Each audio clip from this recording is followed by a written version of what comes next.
Friends எல்லாருக்கும் வணக்கம். இன்றைக்கி நம்ம நிக்கிஸ் கிச்சனில் நம்ம சப்ஸ்கிரைபர்ஸ் சில பேர் வந்து விரும்பி கேட்ட குழந்தைகளுக்கு என்னென்ன மாதிரி ஃபுட்டெல்லாம் அக்கா கொடுக்கலாம் அப்படின்னு சொல்லிட்டு வீடியோவுக்கு கீழே கமெண்ட் பண்ணியிருந்தீங்க. ஸோ அவங்களுக்காகவும் நான் என் பாப்பாவுக்கு என்னென்ன கொடுத்தேன் அப்படிங்கிறத உங்களோட இந்த வீடியோவில் ஷேர் பண்ணிக்கலாம். அது நிறைய பேர்த்துக்கு யூஸ்ஃபுல்லாக இருக்கும்னு நினைக்கிறேன்.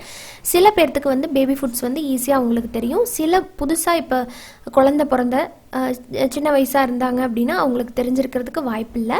ஸோ அவங்களுக்காக இந்த வீடியோ கண்டிப்பாக யூஸ்ஃபுல்லாக இருக்கும்னு நினைக்கிறேன். 6 மாதம் வரைக்கும் நீங்கள் என்னென்ன பண்ணுவீங்க அப்படிங்கிறத நம்ம வீடியோ எண்ணில் பேசலாம். 6 மாதத்துக்கு அப்புறமா நீங்கள் வந்து இந்த மாதிரி கூல் வெரைட்டிஸ் கொடுக்க ஆரம்பிக்கலாம். கூல் வெரைட்டிஸில் பார்த்தீங்கன்னா கூல் வெரைட்டிஸ்லையுமே நல்லா வேக வச்சு மசிச்சு தான் ஊட்டணும். ஏன்னா குழந்தைகளுக்கு குடல் வந்து ரொம்ப எளிமையாக ஜீரணமாகிற மாதிரி ஆன ஃபுட்ஸ் தான் நம்ம கொடுக்கணும். அதுலேயும் இதில் என்னென்ன ஆட் பண்ணலாம், இதை எப்படி செய்யலாம் அப்படிங்கிறத நம்ம பார்த்துடலாம். ஃபஸ்ட்டு வந்து நீங்கள் குழந்தைகளுக்கு கொடுக்கும்போது கண்டிப்பாக கவனிக்க வேண்டியது என்னன்னு பார்த்தீங்கன்னா, நாள் கொடுக்கும்போது 1-2 டேபிள் ஸ்பூன் மட்டும் கொடுங்க. அவங்கள ஃபோர்ஸ் பண்ண வேண்டாம். எவ்வளோ பிடிச்சதோ அவ்வளோ மட்டும் குடிக்கட்டும். அது செட் ஆகுதான்னு பாருங்கள்.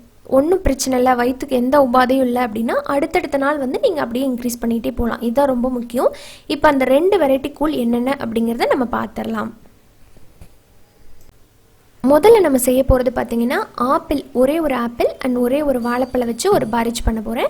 அந்த ஒரு ஆப்பிளை வந்து நல்லா தோலெல்லாம் நல்லா கழுவிடுங்க. கழுவிட்டு வந்து தோலை நீக்கிட்டு அதை குட்டி குட்டியாக கட் பண்ணி எடுத்துக்கோங்க. எல்லா காய்கறிகளும் நீங்கள் மசிச்சு ஊட்டலாம். நான் வந்து கொஞ்சம் நல்லா டேஸ்ட்டாகவும் நல்லா ஹெல்த்தியாகவும் இருக்கிற மாதிரி சில பாரிஜ் வந்து உங்களுக்கு ஷேர் பண்ணுறேன். இப்போ பார்த்தீங்கன்னா அந்த ஒரு கேரட் ரெடி, அந்த ஒரு ஆப்பிள் ரெடி. இப்போ அந்த ஆப்பிளை வந்து இந்த மாதிரி கொஞ்சம் ஸ்டீம் பண்ணி எடுத்துக்கலாம். நம்ம வேக வச்சு எடுத்துக்கலாம். குறைஞ்சது ஒரு 4-5 நிமிஷம் தான் ஆகும். இப்போ அது நல்லா வெந்துருச்சு பாருங்கள். ஓப்பன் பண்ணி பார்க்கலாம். இப்போ நல்லா வெந்துருச்சு. வெந்ததை வந்து கொஞ்சம் நேரம் ஆற விட்டுருங்க. அப்படியே போட்டு மிக்சியில் அரைச்சிடாதீங்க, நல்லாவே இருக்காது.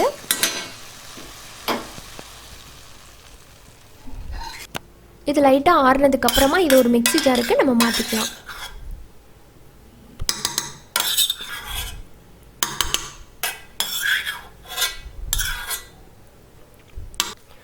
மிக்சி ஜாருக்கு மாற்றிட்டு நம்ம எடுத்து வச்சுருக்கிற பனானா இருக்கு இல்லைங்களா, ஒரு பழம், அதை வந்து குட்டி குட்டியாக கட் பண்ணி போட்டு ரெண்டையும் நல்லா மைய அரைச்சி எடுத்துக்கலாம். பனானாவில் வந்து இதில் ஸ்வீட் இருக்கிறதுனால, இது ஆப்பிள்லேயும் கொஞ்சம் லைட்டாக ஸ்வீட் அண்ட் சோர் டேஸ்ட் இருக்கிறதுனால நல்லா டேஸ்ட்டாக இருக்கும். இது ரெண்டோட காம்பினேஷன்.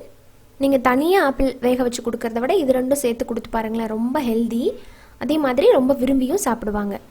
இப்போ நம்மளோட ஹெல்தியான ஆப்பிள் பனானா பாரிஜ் ரெடி. 6 மாதம் 7 மாதம் 8 மாதம் குழந்தைகளுக்கு நீங்கள் இதை தாராளமாக கொடுக்கலாம். ஃபஸ்ட்டு நான் சொன்ன மாதிரி 1-2 டேபிள் ஸ்பூன் கொடுத்து பாருங்கள். ஒன்றும் பிரச்சனை இல்லை, நல்லா இருக்குது அப்படின்னு சொன்னால் நீங்கள் அடுத்தடுத்த நாள் அப்படியே டே பை டே இன்க்ரீஸ் பண்ணிக்கலாம். இப்போ அடுத்ததை நம்ம பார்க்க போகிறது வந்திங்கன்னா, நம்ம எல்லாத்துக்குமே நம்ம பெரியவங்க நமக்கு சொல்லித்தந்த ராகி கூழ். இந்த ராகி கூழில் நான் என்ன ட்விஸ்ட் வச்சுருக்கேன் அப்படிங்கிறத பார்க்கலாம் வாங்க. இது ரொம்ப நல்ல டேஸ்ட்டாக எப்படி செய்கிறது, ஹெல்த்தியாகவும். இப்போ அதுக்கு நான் இன்றைக்கி வீட்லேயே ராகி வாங்கிட்டு வந்து சுத்தம் பண்ணி அரைச்ச ராகி பவுடர், ராகி மாவு, இது வந்து முதல்ல 1 டேபிள் ஸ்பூன் மட்டும் போட்டுக்கிறேன்.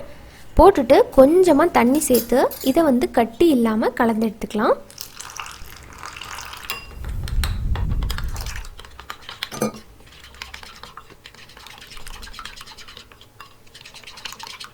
இப்போ நம்மளோட ராகி மாவு மிக்ஸ் வந்து ரெடி ஆகிடுச்சு.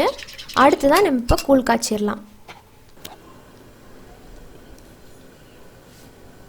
ஒரு பாத்திரத்தில் சேர்த்துட்டு நல்லா கைவிடாமல் இதை வந்து கலந்து விட்டுக்கிட்டே இருக்கணும். கொஞ்ச நேரத்துலேயே நல்லா திக்காயிடுச்சு பாருங்கள். இந்த ஸ்டேஜ் வரது வரைக்கும் நீங்கள் நல்லா கலக்கணும். மாவு வந்து கண்டிப்பாக நல்லா வெந்துடணுங்க. அப்போ தான் குழந்தைகளுக்கு வயிற்றுக்கு வந்து எந்த பிரச்சனையும் வராமல் இருக்கும்.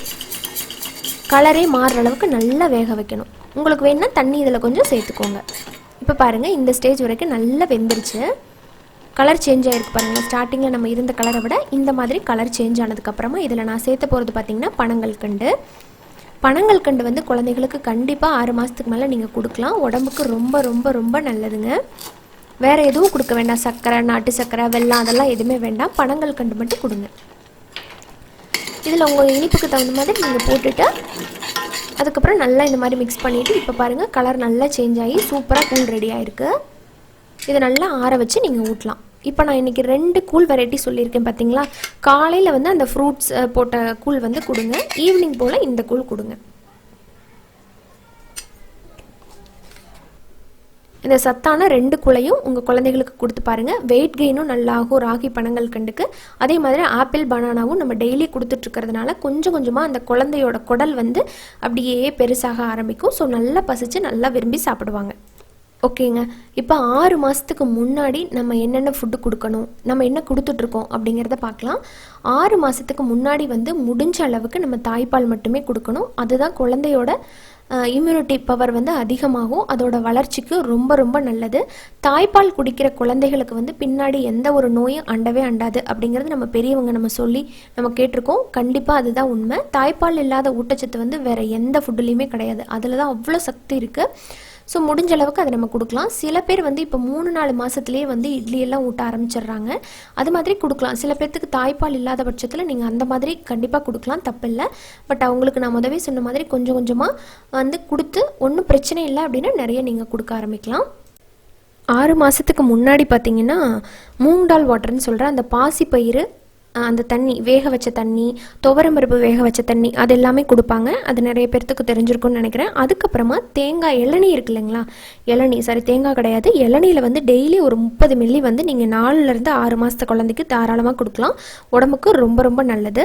இந்த மாதிரி நீங்கள் கொடுத்துட்டே வரலாம். 6 மாதத்துக்கு அப்புறமா எல்லா காய்கறியுமே நீங்கள் மசிச்சு ஊட்டலாம். ஒரு காயை நீங்கள் மசிச்சு ஊட்டிக்கலாம், இல்லை கலந்து கூட நீங்கள் மசிச்சு ஊட்டலாம். அதுக்கப்புறமா இந்த மாதிரி ராய் கஞ்சி, சத்து மாவு கஞ்சி இதெல்லாமே கொடுக்க ஆரம்பிக்கலாம். கண்டிப்பாக டெய்லி ஒரு பனானா கொடுங்க. ஓகே ஃப்ரெண்ட்ஸ், வீடியோ ரொம்ப லென்த் ஆகிட்டு இருக்குன்னு நினைக்கிறேன். கண்டிப்பாக எனக்கு தெரிஞ்ச விஷயங்களை நான் உங்களோட இந்த வீடியோவில் ஷேர் பண்ணியிருக்கேன். அடுத்தடுத்த வீடியோவில் வந்து இதுக்கு மேலே எனக்கு தெரிஞ்ச டிப்ஸும், அடுத்ததான் நம்ம என்னென்ன கூழ் கொடுக்கலாம் நல்ல சத்தானது, வெயிட் கெயினுக்கும் சரி, அதே மாதிரி குழந்தைங்களுக்கு நல்ல போஷாக்கு கிடைக்கிறதுக்கு என்னென்ன கொடுக்கலாம் அப்படிங்கிறத கண்டிப்பாக உங்களோட நான் ஷேர் பண்ணுறேன். இந்த வீடியோ உங்களுக்கு பிடிச்சிருக்குன்னு நினைக்கிறேன். மீண்டும் அடுத்த வீடியோவில் உங்கள் எல்லாரையும் சந்திக்கிறேன். நன்றி, வணக்கம்.